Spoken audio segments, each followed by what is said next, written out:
Hey, it's Dr. Ken Clark here with Purpose Physical Therapy here in St. Petersburg, Florida. A common question that I receive quite often from not just my clients, but people messaging me is should I stretch? And if so, how often and when do I stretch?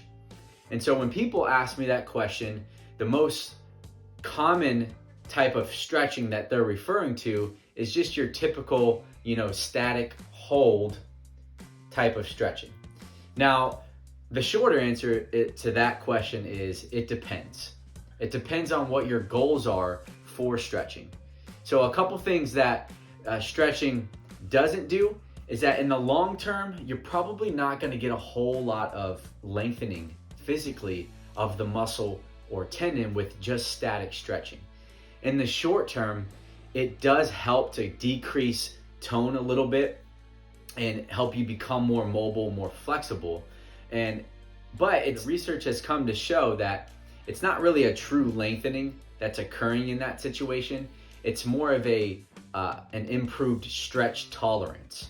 And so the tone and the nervous system is controlling that tolerance, so you're able to elongate that muscle or tendon much better with that less force in the short term.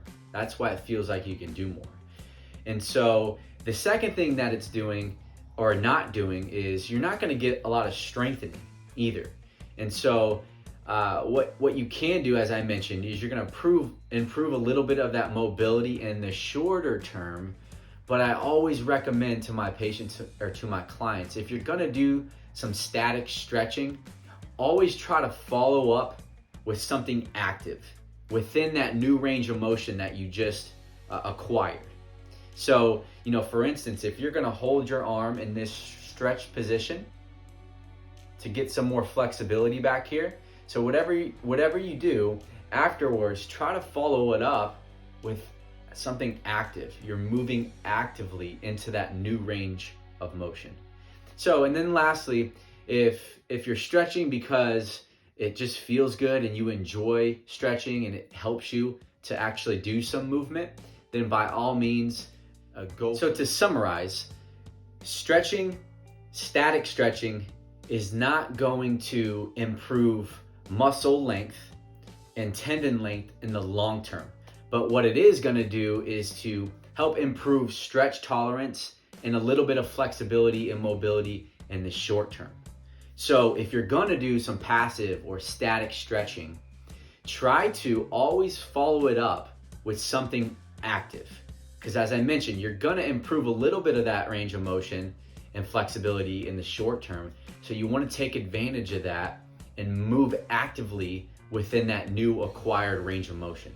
And then lastly, if you enjoy stretching, passive stretching, static stretching, and it's something that is going to get you to move, then by all means, go for it. Have your way with stretching. And so if you guys have any other questions about stretching, there's so many different types. You can always reach out to me.